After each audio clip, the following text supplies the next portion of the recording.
After more than 40 hours of playtime, I have finally finished Celeste. But now I'm in need of playing a new game and none interest me. If only there was a brand new game with fun gameplay mechanics paired with precise and challenging platforming, I'd finally have something to play for the next week. Man, if only a game like that existed. Kiopioke is a brand new platformer game by solo indie developer HardieSoftworks, this being their debut game. And while on paper this looks like any other platformer inspired by games like Celeste, Kiopioke has one ace up its sleeve, and it's called Super Mario Odyssey. Let me explain. In Mario Odyssey, as you progress through the game, you can temporarily obtain certain abilities by brutally possessing enemies. And in one of the final areas of the game, there's an enemy called Pokio, where the gimmick is you can poke certain walls with your beak and use the thumbstick to build up tension and launch yourself in any direction. Now, Hardie loved the Pokio mechanics so much that he started working on a prototype replicating the Pokio swinging in a 2D environment. And after multiple years of game development, we have reached a final product with Kiopioke releasing on July 18th, 2024. Oh, that's right now. I got to play the game about a week early, and I want to give some of my honest thoughts, critics, and praises about the game. So let's get started with my... First off, let me just say this concept is so good. As somebody who absolutely loves Super Mario Odyssey and enjoyed every moment you could use Pokio's abilities, I was absolutely thrilled when I realized what the main mechanic of Kiopioke was. But let's not get too ahead of ourselves, I'll talk about gameplay later. What is Kiopioke about? Well, you play as the bird protagonist Kiopioke, a bird who was about to begin its new job as a sentry when a sudden thunderstorm invades the area and lightning directly strikes you, dropping you off the tower and simultaneously breaking your wing. Right after falling, you meet a bird named Bullet who teaches you all the basics and helps you get out of the cave tunnels. And once you're out of the cave, your mission is to make it back to that sky tower. Now, it's a very simple story, it's nothing too complex. There's some characters you meet along the way, but they don't really do anything besides give you some breaks for dialogue or making a quick joke. Something I should mention though is that Kiopioke is quite a short game. I counted something around 200 plus screens, although I might be a little off with that number. Now, I consider myself quite good at video games, and I also recently finished 100%ing Celeste.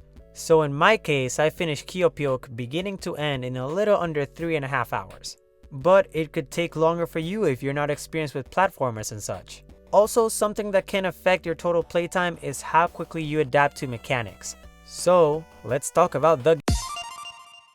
Kiopioke is a 2D precision platformer, much like Celeste was a genre-defining 2D precision platformer. Yes, this game copies things from Celeste like dashing and wall climbing down to the same buttons and stamina systems, but that isn't necessarily a bad thing.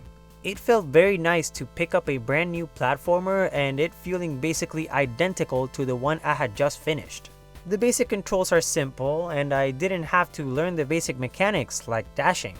But that doesn't mean the game wasn't teaching me new things. For example, something that took me a bit to get used to was that wall jumping, while similar to Celeste, here it's tied more to your stamina. So if you run out of stamina, you physically cannot perform any wall jump.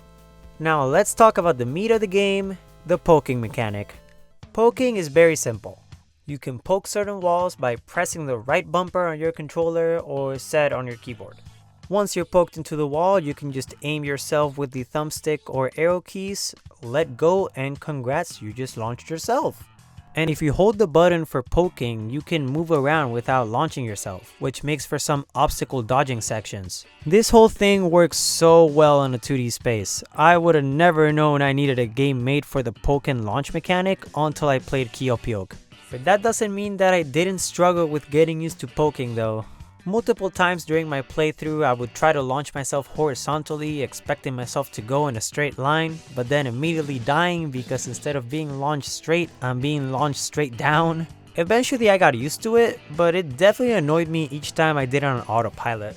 And also, the before mentioned mechanic of holding down the poke button to not launch yourself definitely killed me multiple times as I would forget to let go of the button and that would mess me up sometimes.